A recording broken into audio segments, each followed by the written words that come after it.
City had over 500 left. Vote times. Vote times. I'd like to reconvene the Board of Governors meeting, and before we get started with our business, I want to extend a word of appreciation to the communications staff of the Board of Governors, because you couldn't turn anywhere without seeing coverage of the baccalaureate degree programs, and they got a lot of great attention, and so thank you to you and your team for that.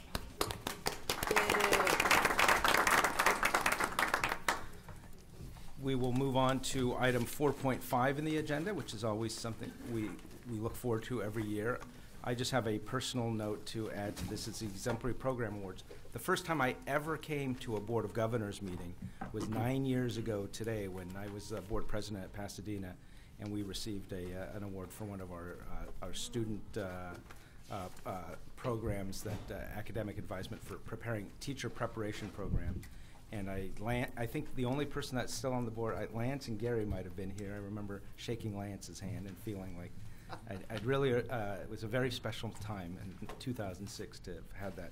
So it means a lot. It meant a lot to me, and I know it means a lot to others. So I want to turn it over to the Chancellor to introduce this award. Thank you, President Baum, members of the board. It is the board president has said, this is a significant activity in the life of our system, and it's a pleasure to introduce Vice Chancellor Walker and her colleagues.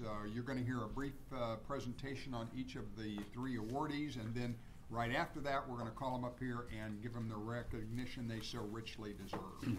Dr. Walker?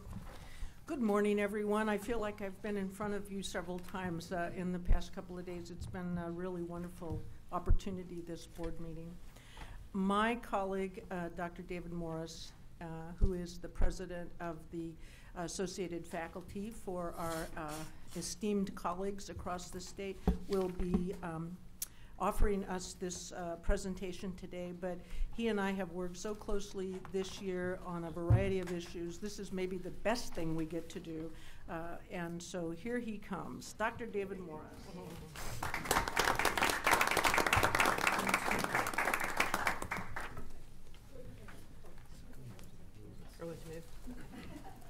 We're going to do the awards first and then the presentation? Yeah, oh, all right. Yeah. Great. We'll do that.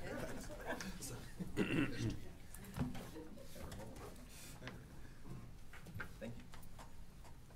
Thank you, Chancellor.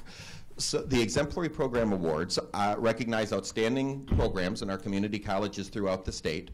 They are sponsored by the Foundation for California Community Colleges. I want to thank Keitha Mills, the president, for being here with us and helping with the presentation. The theme for this year was transitions from high school to college, assisting students to meet their educational goals. And we had a number of submissions. We have one first place winner and two honorable mentions. And so we'd first like to recognize the first place winner, which is Bakersfield College, for their Making It Happen program.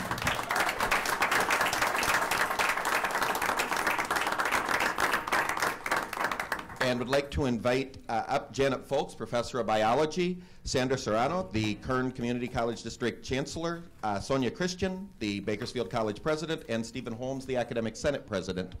I'm not going to tell you about the program because they're going to do that themselves in just a moment. So.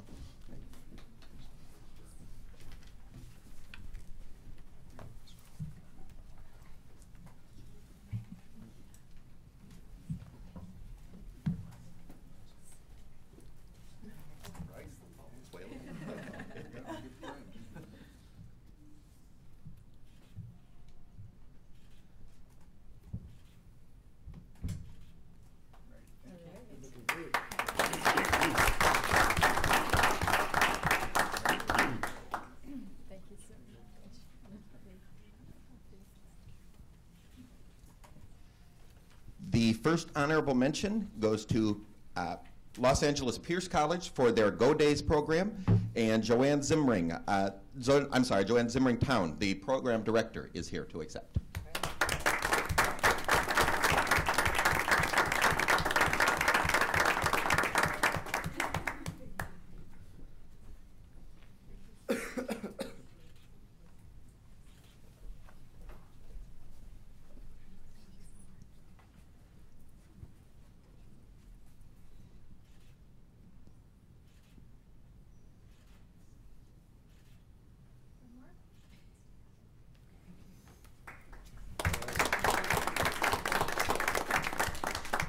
And the other honorable mention winner is Santa Barbara City College for their Get Focused, Safe Focus program.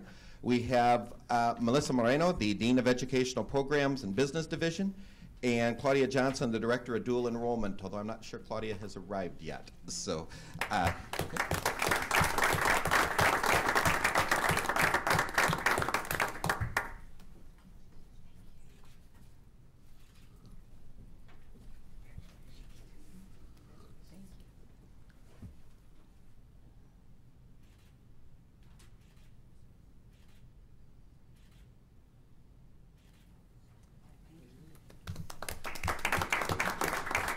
we'd like to have each of the recipients do a brief presentation to explain a little bit about their programs. So if we can begin with Bakersfield College, taking the seat there.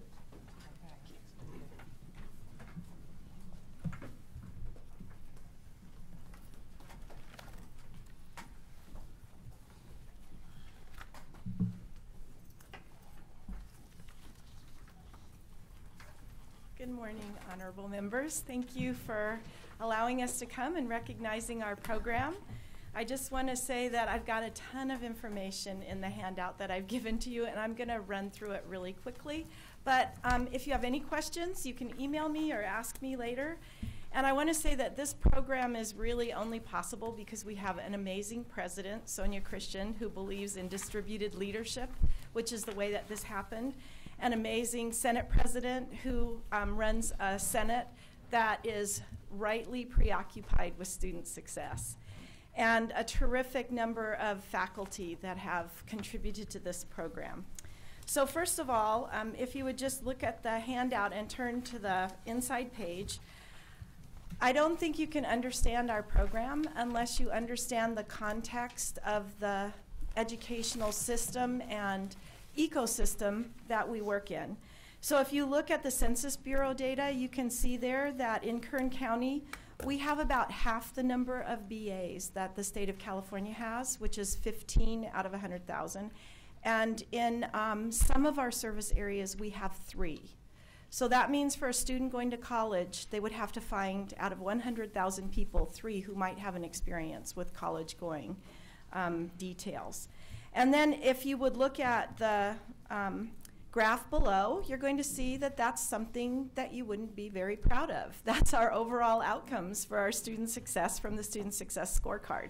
So one of the first things that we did was we began sharing our data from the scorecard far and wide with the community, with prospective students, with the high schools, with our own faculty.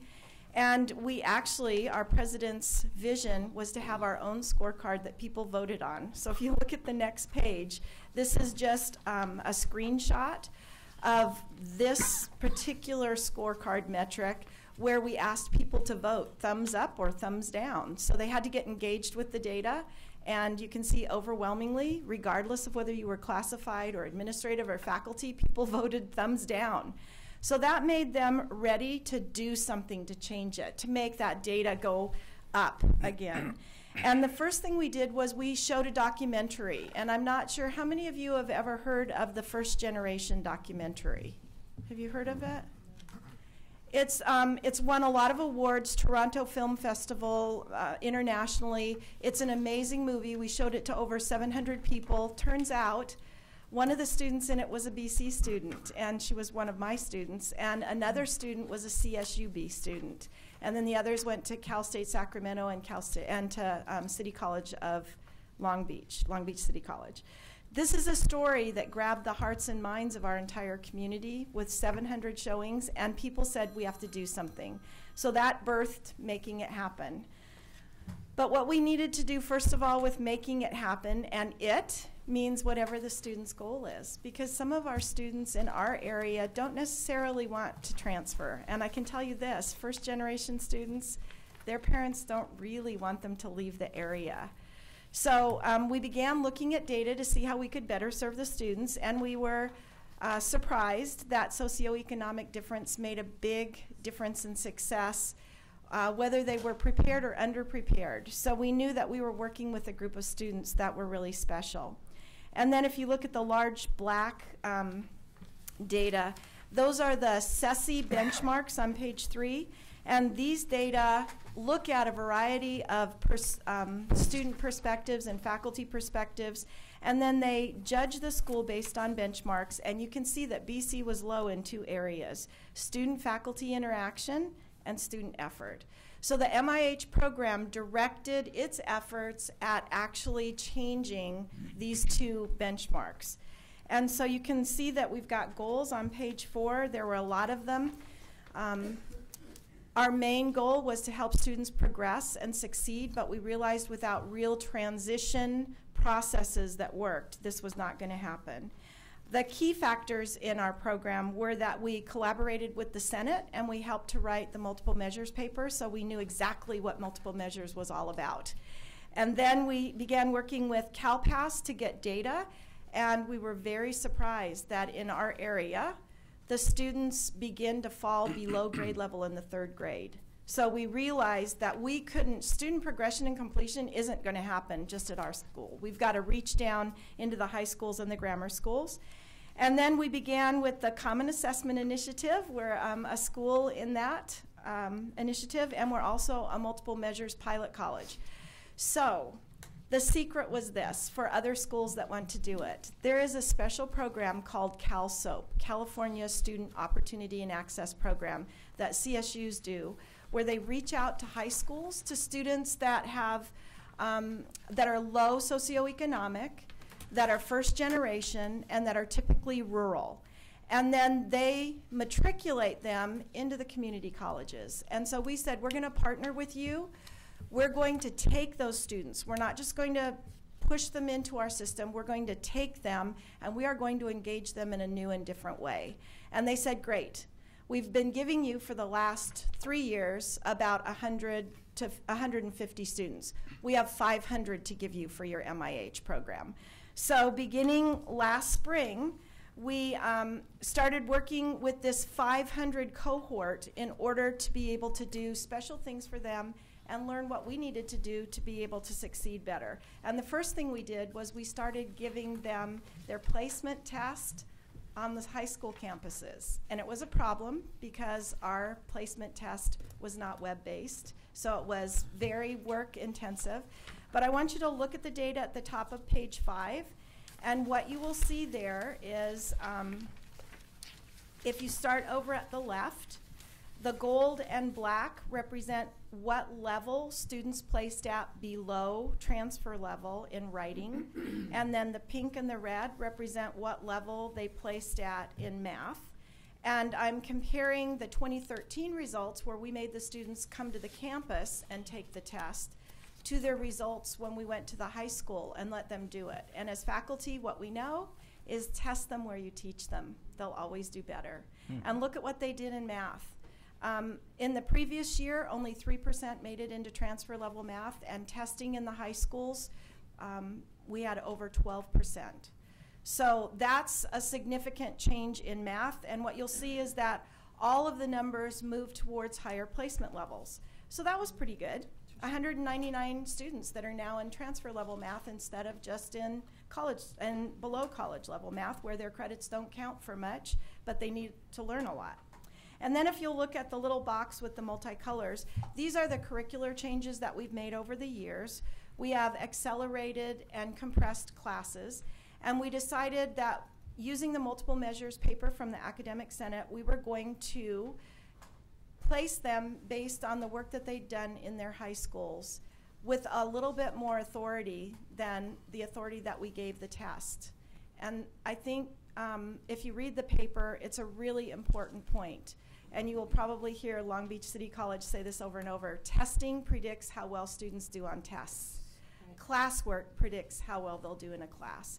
So we got 500 transcripts, and some of us sat down and we went through all 500 and we looked at these students and we said, wow, this is so cool because we can look at their high school scores and the classes that they took, and now we can even put the right ones into accelerated and compressed classes. We don't just have to open it up, but we can suggest it. So overall, here's where the little drum roll should be at. Through our multiple measures and high school placement testing, we saved over 824 student semesters in those 500 students. And 824 semesters is significant, but if you flip to the next page, this is something that we just did as we were trying to figure out, well, how much would it cost if every student that was tested in that previous year started at the level that they tested into and moved up to just transfer level. And if you look at the prices there, the first red boxes show how many students tested into each of those levels. The next box shows how many units it is to get up to college level, where their units actually count. The last box shows if you multiplied those number of units times and the price times that number of students, that's how much it would cost. It would have cost us a grand total if every one of them had gotten into the class they needed and moved up to college level. This is just 1 year, $7 million. $7 million. Now, the problem is they don't get through the first shot, and we know that. I mean, it takes some of them 2 or 3 times. So we said we've got to do something special, and we created the structure that you'll see on page 7, which is called Making It Happen. And this thing has morphed. It was sort of like a childbirthing experience, but I'm a biologist, so I'm going to say it was more like biological engineering, because we kept changing things. The genetics of the whole structure changed as we went forward. And what we have is we've got a bridge that we're going to move in between the mentors and the classrooms for this summer. But we have mentors that are made up of classified and administrators and faculty and adjunct faculty that were given a list of students that they contacted. So we basically blasted the 500 students with emails, postcards, phone calls, everything. And the goal of the mentor is to be a point of contact that's warm and not a computer. And we've struggled with some of the communication things. I don't know if you've seen the new article in the New York Times about texting, but we're implementing a texting messaging service for the students the next year. And then we had faculty, and some were adjunct, some were full-time, that were classroom interventionists. And what they did was they focused on habits of the mind to make them better students. They also implemented our institutional learning outcomes assessment for critical thinking, so that we could be sure that the students were thinking and learning as they were going through with regards to our institutional priorities. And then we asked all of the faculty to respond to SARS Alert, which is an electronic alert for the students, and progress cards that we created for them with the 10 different interventions available to them. So if you look on page 8, the data showed that overall, even though we started with 500 students, we were able to enroll many, many more into the classes. And here's maybe something that we learned that would help other schools.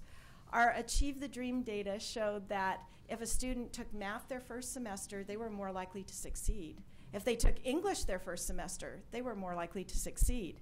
If they had more than 12 units, they were more likely to succeed. So when we gave the abbreviated ed plans to these students, we gave them math and English and more than 12 units. That wasn't the right thing to do. They can't do math and English and 12 units, and the data didn't actually show that combined. It showed it separately. So as we talked with them, we learned that for this next summer, we're going to have 1,500 students doing this. We're going to give them math or English the first semester. We're going to continue with the 12 units because another thing that we found, which is in the conclusions at the bottom, is that looking back over the last 4 years, these students, it doesn't matter what we do to encourage them, they cannot complete more than, I've got it written here, 15.45 to 17.57 units a year, and that includes summer school. So when you're looking at a 60-unit progression, how are they going to get there? And how are they going to, they're not within our IPEDS data when you look at them taking that long to accumulate units. There's something that we need to do to help them. So we know we're going to do that. The other thing we know is that as they progress on in the years, they take more and more summer school. Somewhere between 30 and 63% of them took summer school their second year in the previous cohorts. They do better in the summer, and they're able to do better in the next class. So we're really going to build up these shorter, more focused classes for them. And in the end, what we've done is we've actually changed our entire institution. For the first time, we have to answer questions personally for students in biology that are about financial aid, that are about what does this abbreviation on my schedule mean? We have had to learn the school inside out and backwards to be mentors. And so beyond the help that it's given our students, it's really transformed the way that our institution operates now. Well, this is really terrific, and thank you for that. This is why we thank the Academic Senate for bringing forward model programs that not only demonstrate results, but also create opportunities for others to learn from and maybe replicate across the state. So thank you very much.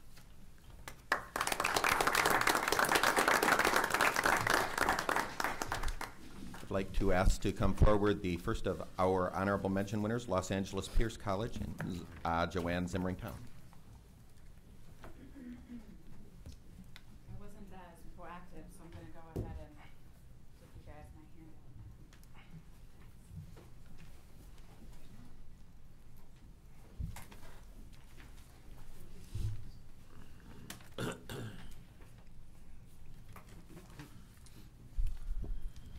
Good morning, everyone. Thank you so much for having me here.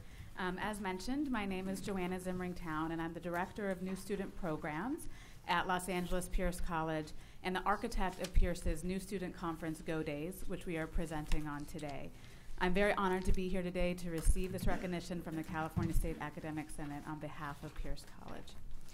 As you know, this year's theme was Transitions from High School to College, Assisting Students in Meeting Their Educational Goals.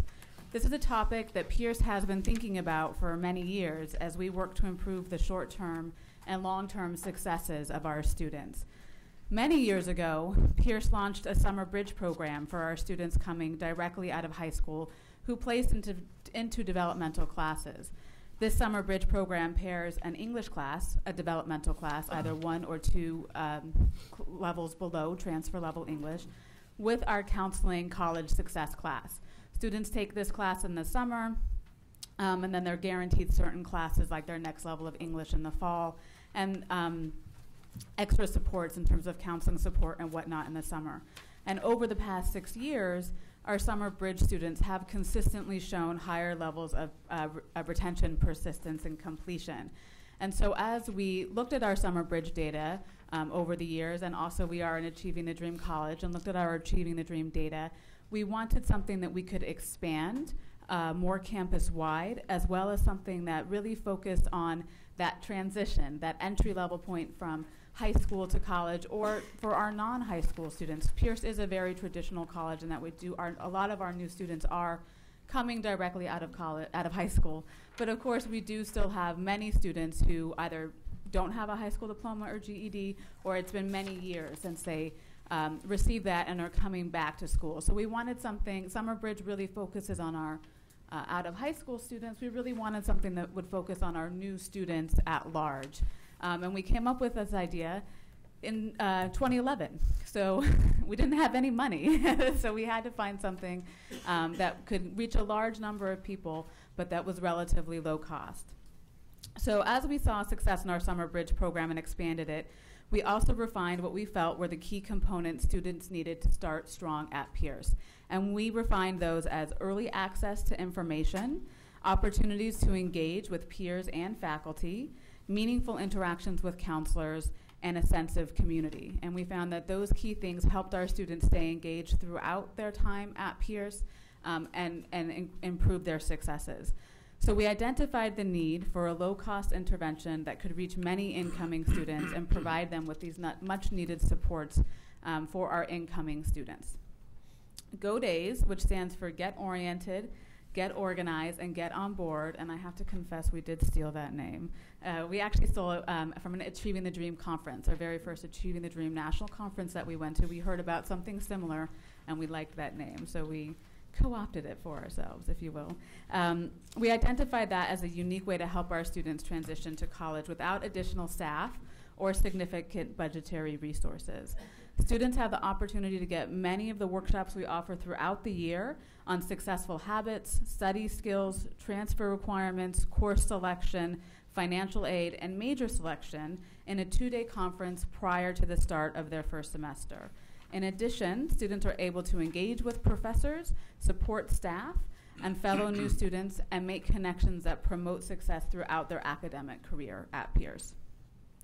Go Days, which began in 2012, it's a 2-day conference, and it's held the week just prior to the start of fall classes. So we hope to get as many of those students, because we know many of our students show up that week before saying, I want to enroll in college.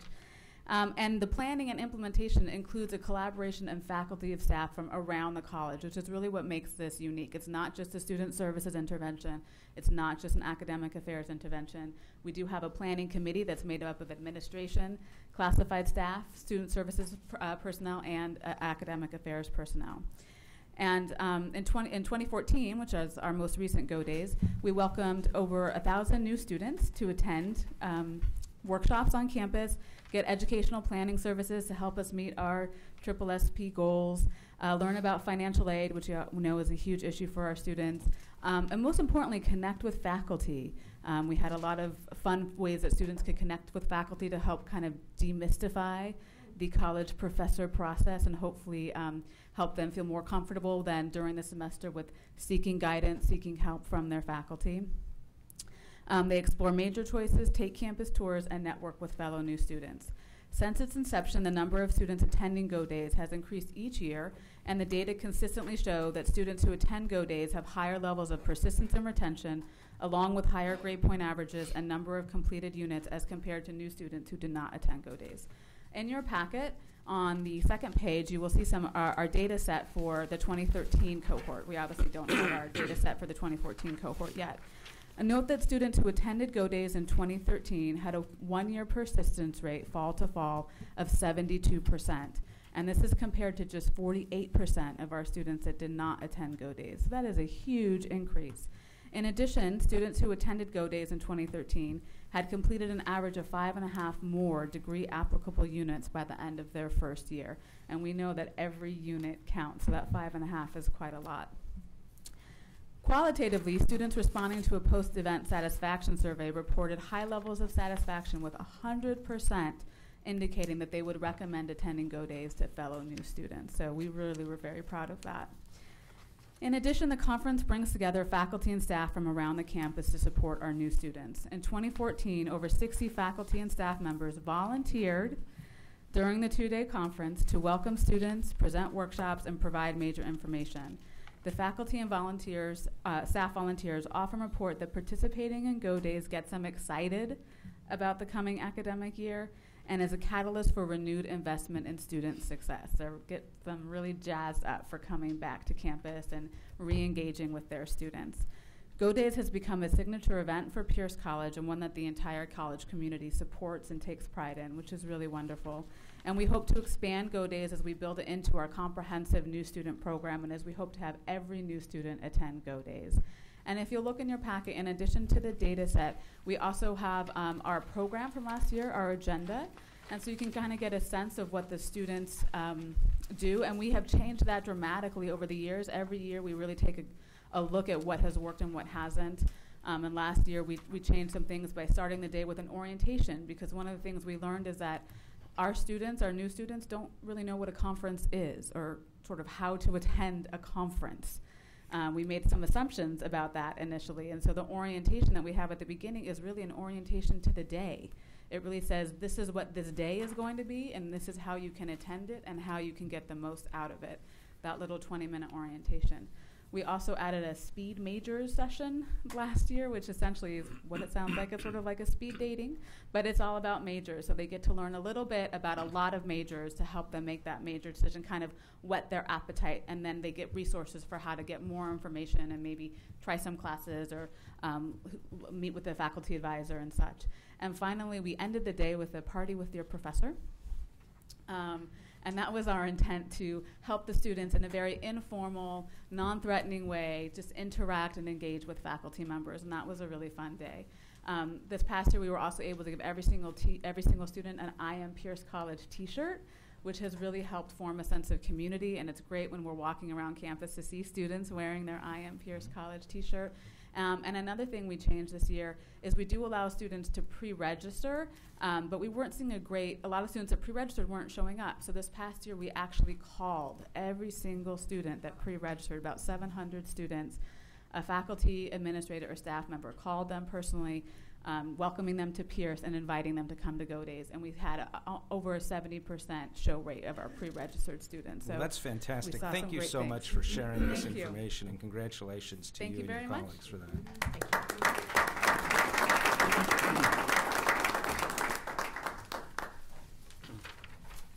And the second of our honorable mentions is Santa Barbara City College with the Get Focused, Stay Focused program. So I'd like to invite up Melissa Moreno.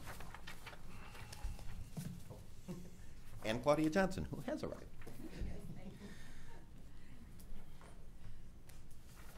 Good morning, everyone. Good morning.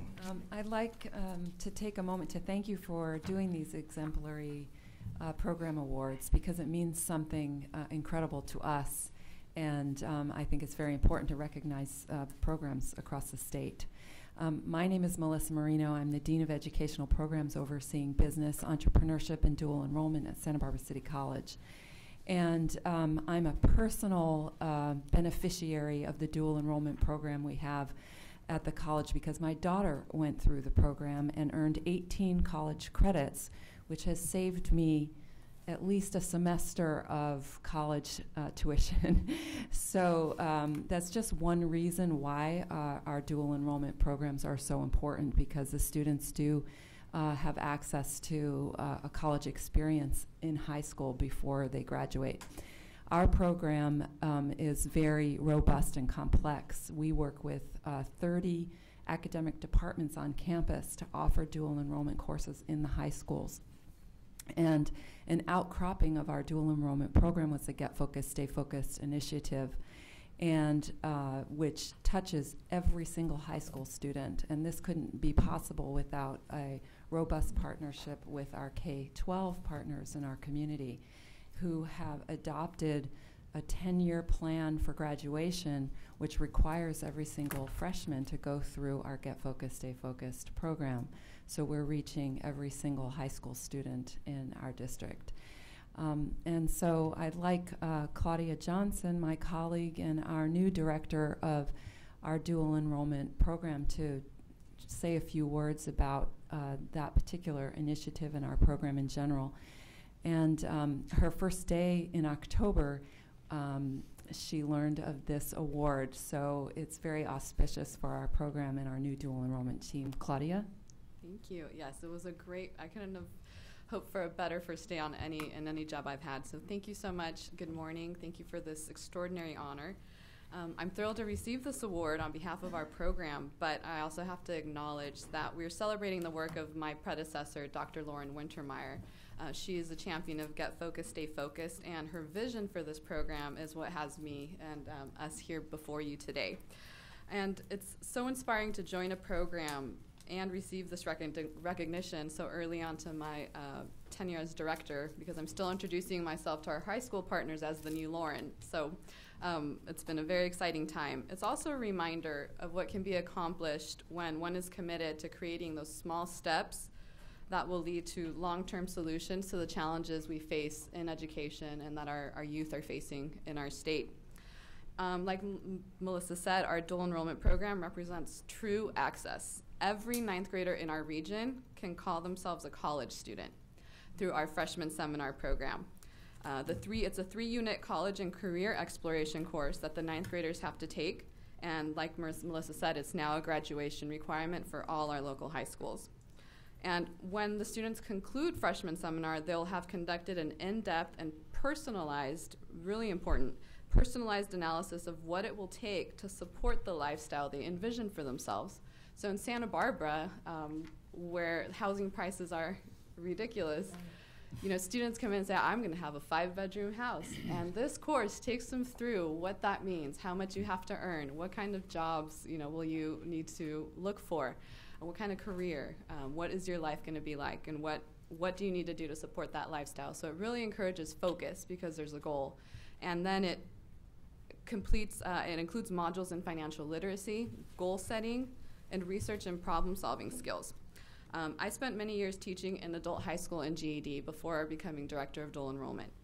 And when I used this curriculum with re-entry students, I sat with them and I did the activities and I envisioned my dream job with them, which is pretty much the first part of the career choices, get focused, stay focused, envisioning that dream job. Then we use literature to develop and create our own personal definitions of success. And I left each class feeling grateful that I was getting the time to engage in powerful, transformative dialogue with myself.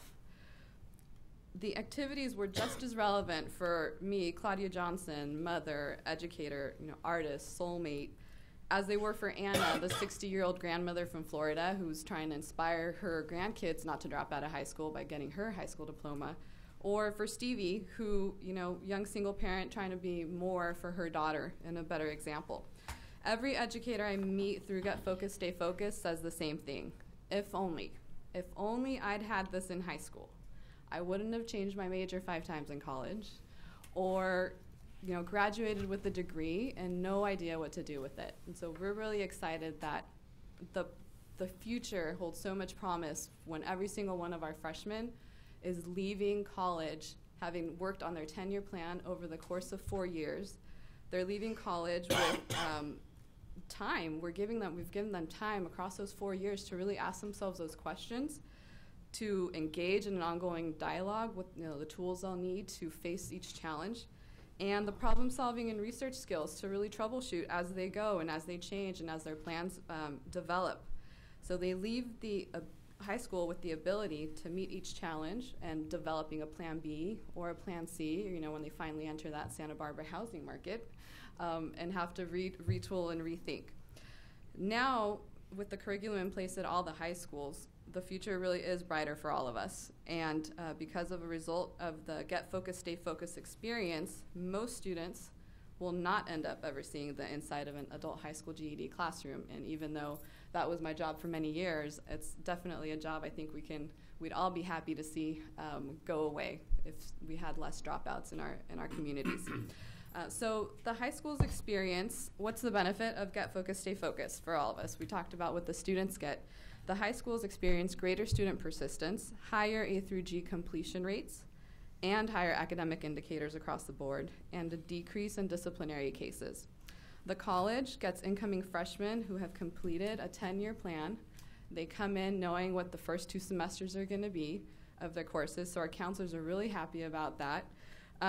Students are engaged and directed, and we get increased transfer and certificate completion rates as well.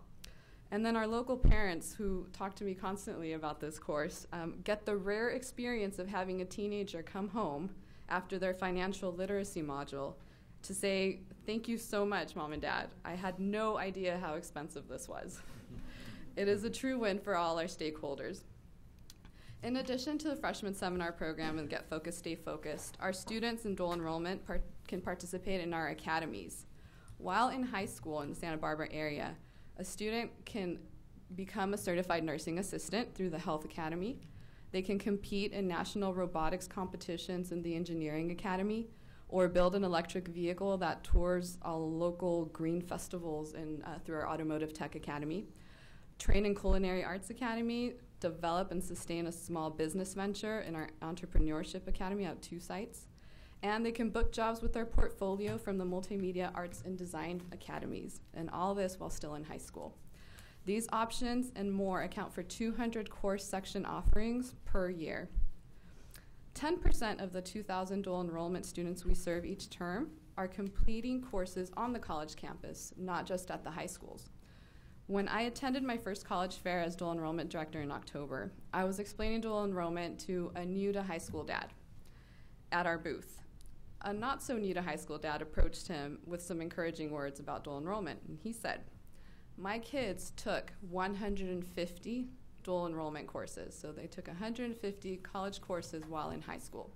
And so the dad and I were looking at each other thinking, he must be a teacher, right? He means like his classroom of kids. No, he had 7 kids, and all of them left high school with at least 1 AA and some up to 3 AAs upon completion of high school. So in my opinion, what a way to face the new economy and any subsequent evolutions of our economy when you have those tools at the ready just coming out of high school. It's a true gift to our local community, and I think to our state as well.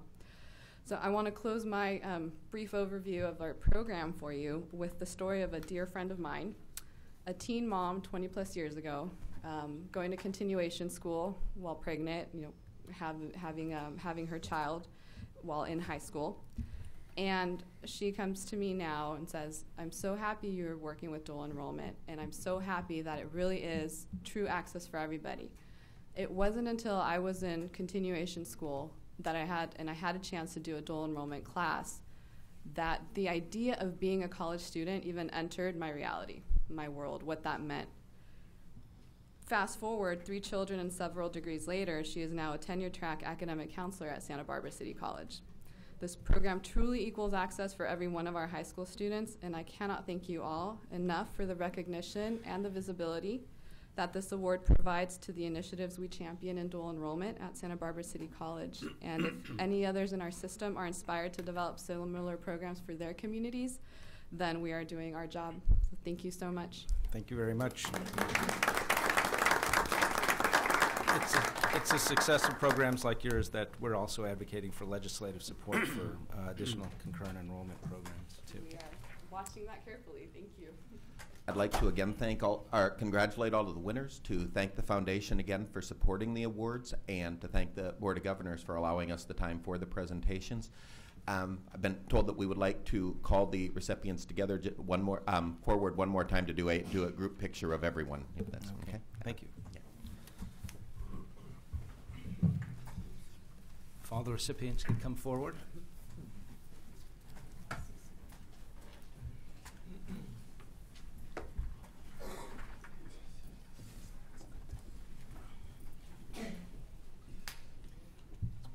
You can squeeze together really tightly between the flags.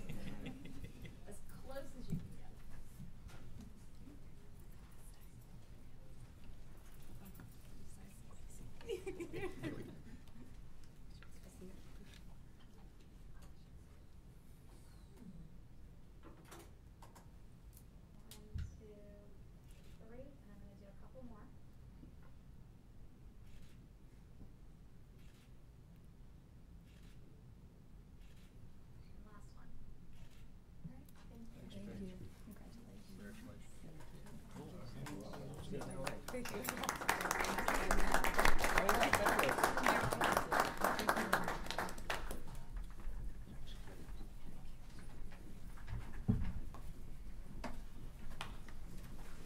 Before we go on to the next item, I just wanted to see if any of the board members had any questions or comments following that presentation. Member Baca? Yeah, first of all, I want to thank Dave and Julie, Academic Senate, for the work on this, and for Keith. Yesterday, Keith Mills did a really great presentation on the Step Forward program, and that's one aspect of it statewide. You know, this morning these 3 very fine programs give us another different look, and sometimes we get criticized for our governance structure in this state, but it works well, and it continues to work well. You know, when we see this diversity of approach to getting our students through, we recognize that in diversity there's real power, but certainly working together, even if we're not bound together by a certain centralized structure, we get it done. And so I'm really pleased to get this information. So thank all 3 of you, and congratulations. Thank you. Member Belinsky? I just want to congratulate the 3 colleges that won the awards this morning. I think for me, it also takes us back to the work that was presented here by Dr. Darla Cooper of student engagement. And that was spoken to many times by the 3 groups. And I think that's what makes the difference, is how do we engage students when they walk through the front door of the main building or whatever of a college, and keep them engaged so that they don't walk away saying, I don't know what I would do here. So I just want to say thank you. I think there are a number of other colleges doing these kinds of things that might not even have the awareness that they should apply for such an award. They're moving ahead trying to get better relationships with students to make them successful. Member Sumner? I just wanted, I'm really honored to be here, just listening to your presentations and just thinking about that personal touch, bringing it back down to, you know, it was just amazing just to think about the changes and the percentages and the improvement and how you took ownership of it, and you were just like, you were empowered to make change what fits in your area and your culture and just the diversity. So it was really exciting listening to it, you know, being from Southern California, just thinking, oh, right in my own backyard, that's happening. How impressive. So thank you for your presentations.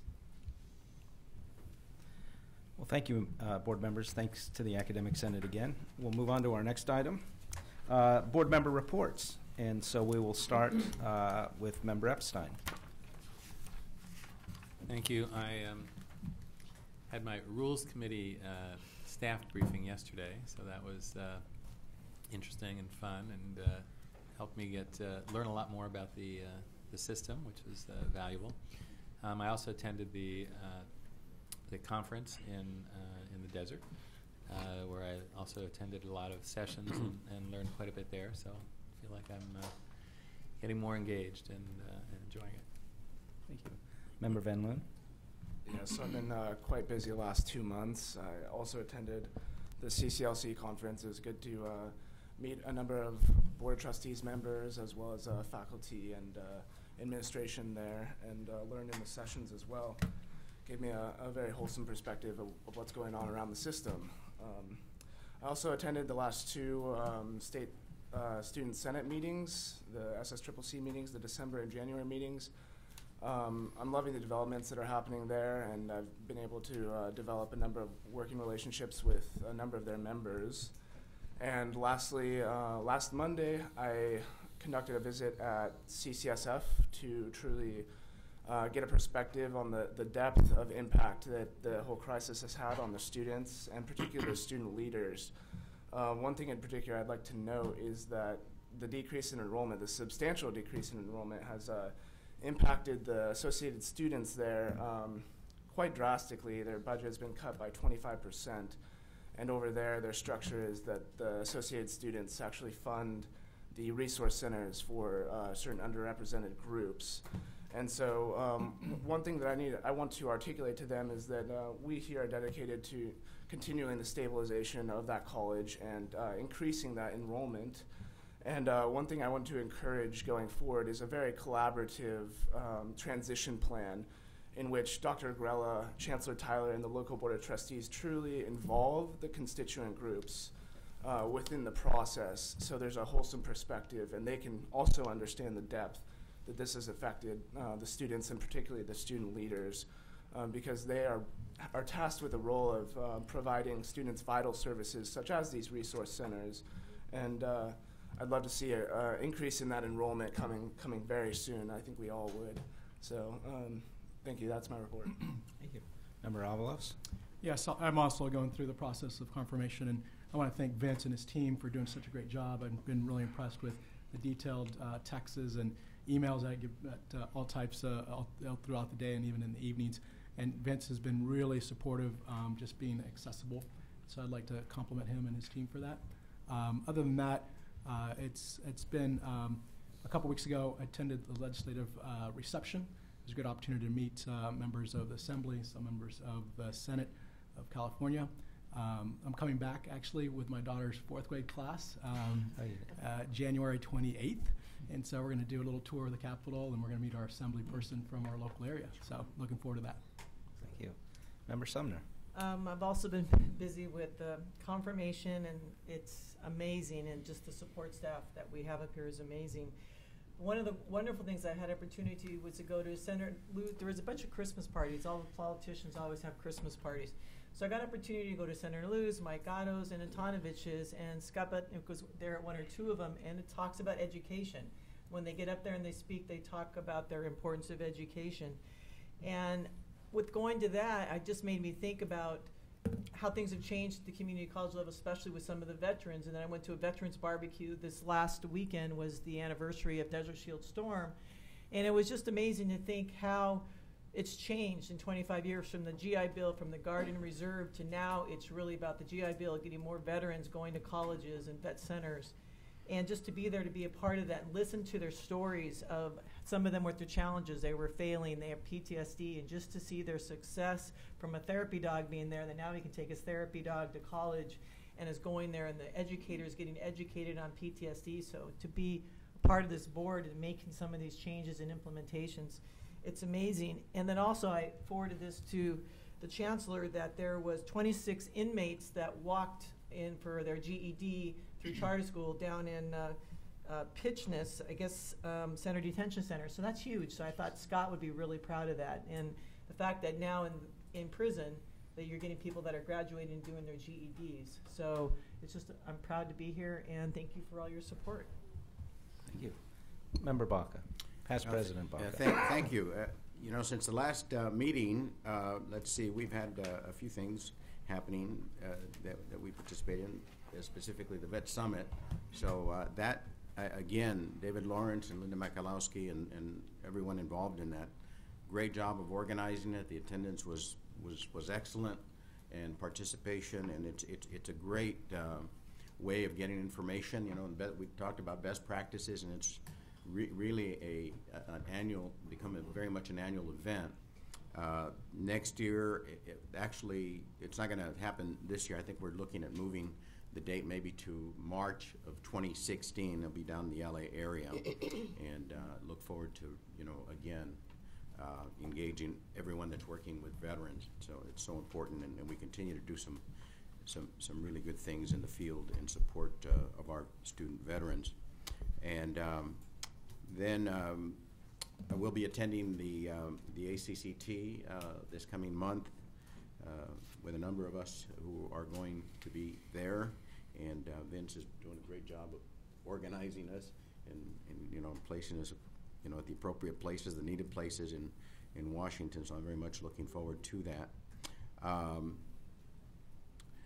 Let's see here. I also attended CCLC, so that is a great event, interacting with colleagues throughout the state, getting some updates as to what's happening.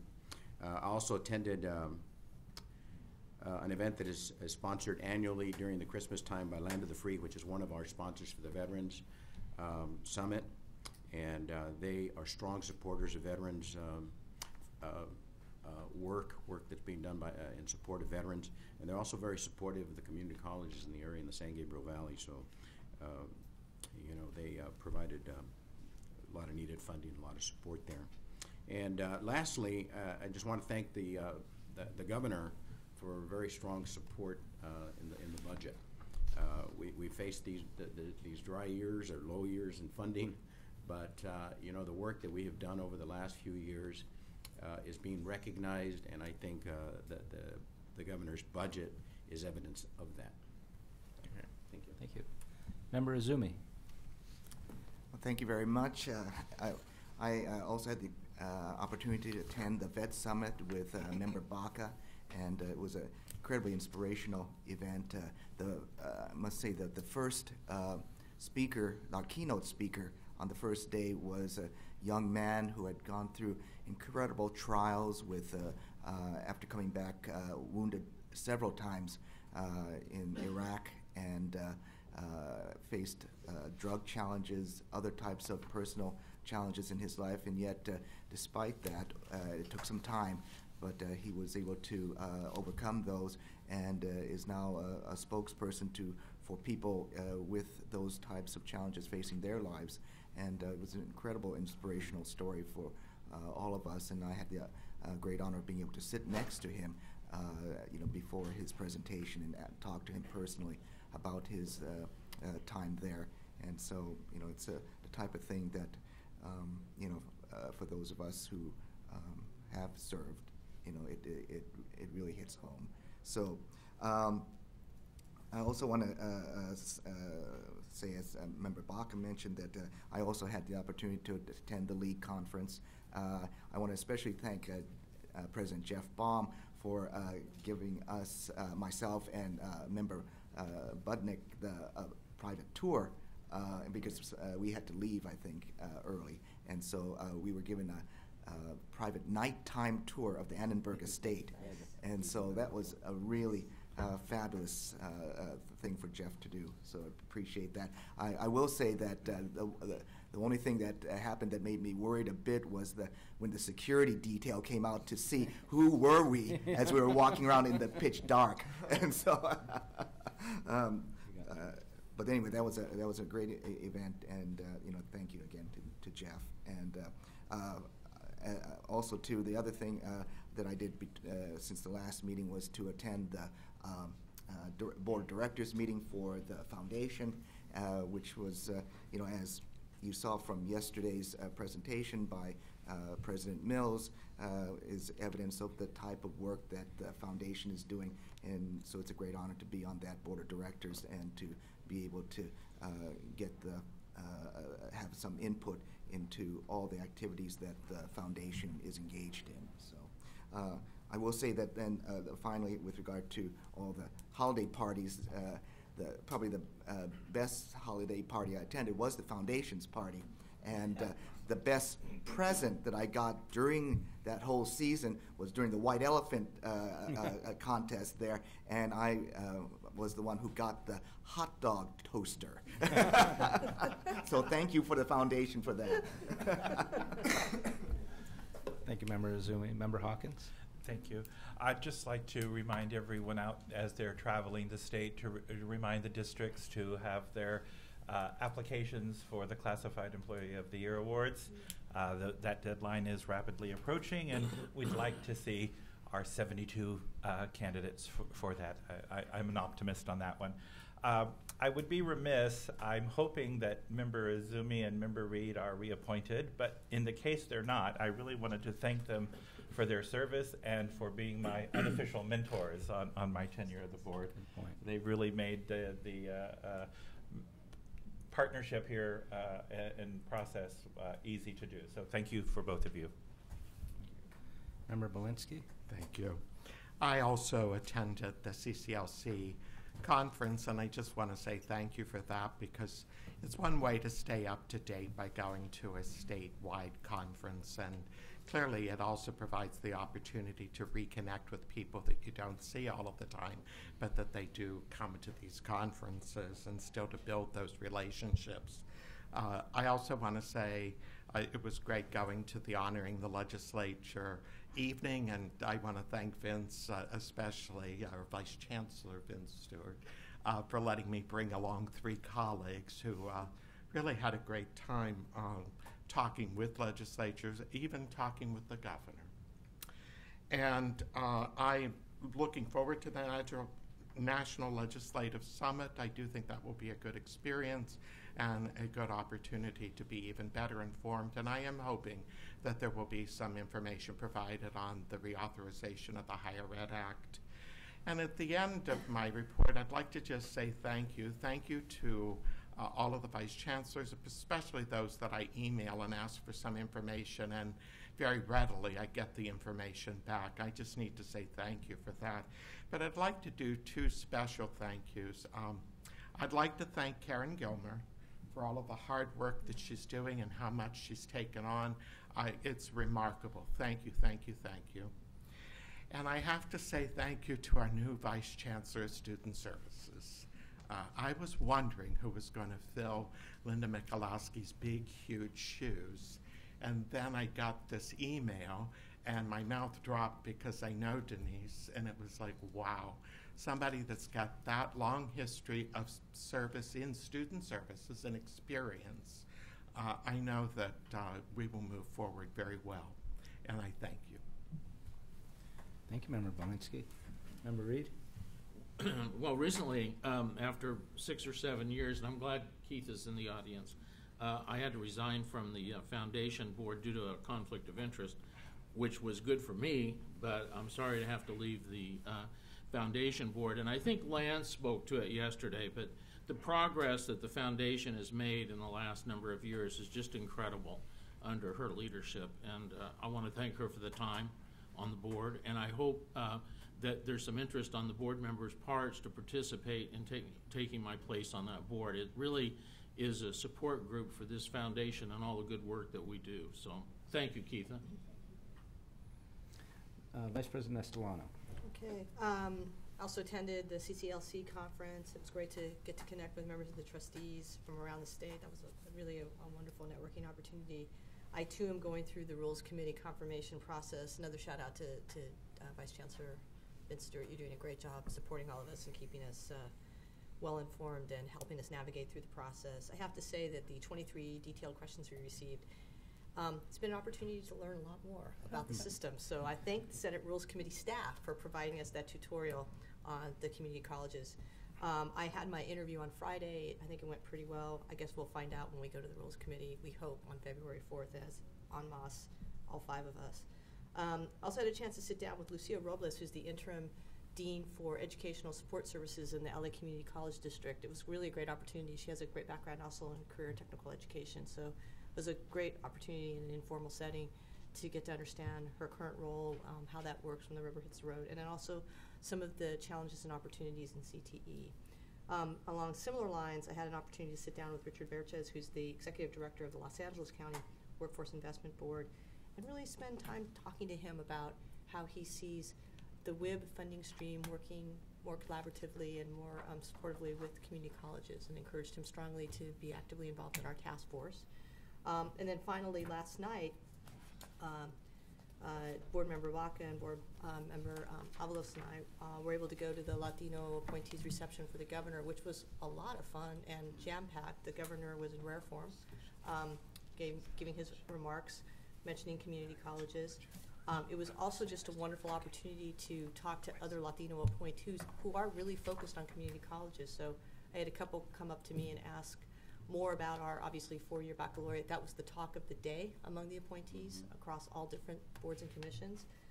But we also received a request from Public Utilities Commissioner Catherine Sandoval, who would love to come talk to us a little bit about online internet access and some of the work they're doing. I think that would be really an interesting perspective. She is an expert in telecommunications law.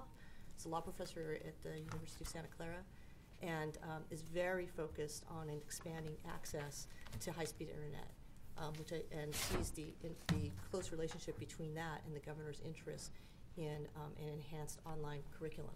So I hope we'll get the chance to talk about that, Jeff, and see if we can make that happen. And then lastly, I too want to thank Karen Gilmer, who's just doing an amazing job taking care of all of us, plus Chancellor Harris. I hope we can get you some help soon, Karen, but thank you so much. You've just really done a tremendous job keeping the wheels running. Thank you. Thank you, Vice President Estolano. Mr. Chairman, I Yes, also I should have member Epstein. I should have also really mentioned Vice Chancellor Stewart and all the support he's given me. I bugged him on weekends and holidays, and I really appreciate all the help. And couldn't have gotten through that meeting yesterday without him. In reference to something that Vice President Estolano said, but before we go to our public forum, I do want to say to the board, first off, how pleased I am to have this group of individuals to serve with. That I mentioned that during my hearing process, that the governor's done a great job of selecting individuals. And then in the selection of agenda items, I'm going to be consulting very closely with the Chancellor as we look at agenda items, and if there's a topic or an individual that you think would be beneficial for the board to interact with, we would welcome suggestions from the Board of Governors. We now move on to our public forum. Vice President Estolano, are there anybody who wishes to address the board in the public forum? Thank you. We have one request from David Morse from the Academic Senate.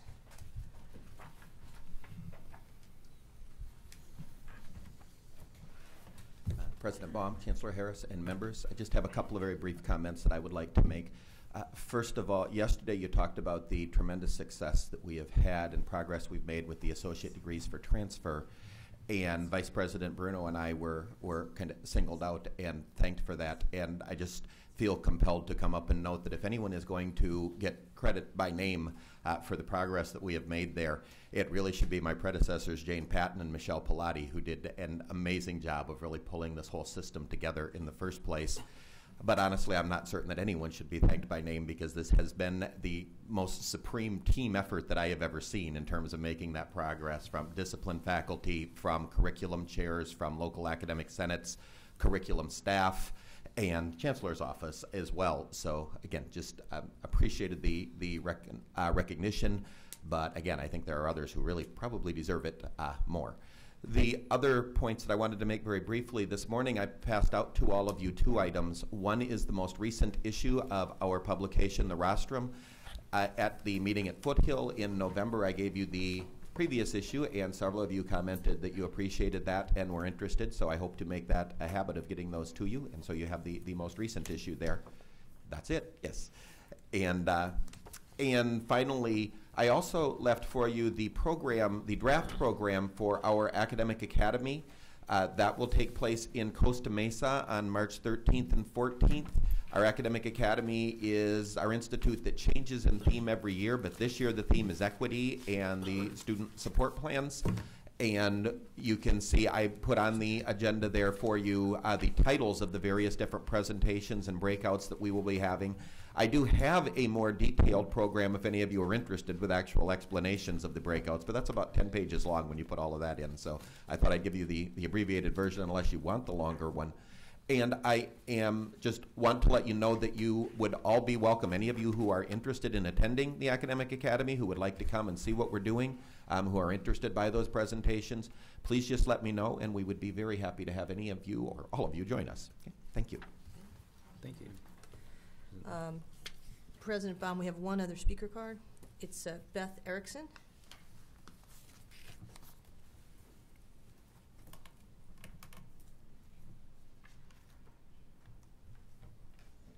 Thank you for letting me speak today.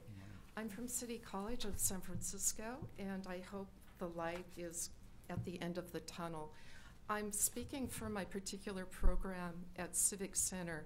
Unfortunately, students 500 could not begin the first day of class.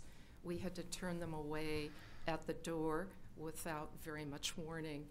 We will be teaching in a temporary facility, and I'm just seeking your help in keeping an eye on the situation. We were closed due to seismic issues, and it's very, very disappointing not to begin the first day of school.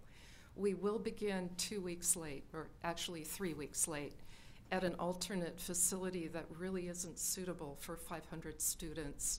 It's very, very crowded, very hot, very difficult. So many of my students are handicapped or facing traumatic issues. I'm an ESL faculty member of 35 years standing, and I'm just hoping that you know what real estate is like in San Francisco. We need a good facility. We have an excellent program. I've loved hearing about all the successes statewide, what other people are doing, and we have such a vibrant program, and this was really unfortunate for us to have to delay the beginning of school. I'm fully prepared to teach and up and running. My students are ready to walk in the classroom and excited and eager to begin. And we had to tell them the first day of school to wait another 3 weeks. And the facility, there's an 80% chance that the alternate facility will be ready on February 2nd. So this is of grave concern to me and my colleagues. So I just wanted to bring it to your attention. I had a very, very good conversation with all my colleagues, with Chancellor Tyler. I think he is really doing his very best to find an alternative facility, but we need to get it done. Thank you very much. Are there any other comment cards for the public forum? Any new business, Chancellor? No, I would just say, as I promised, we did put some copies of the system report. Any of the board members who would like them, they're on the corner of the table. Okay, with that, then I will adjourn the public session with thanks to all my colleagues and all the staff. And we will reconvene in a closed session in a few minutes. On this floor? On this floor, right across the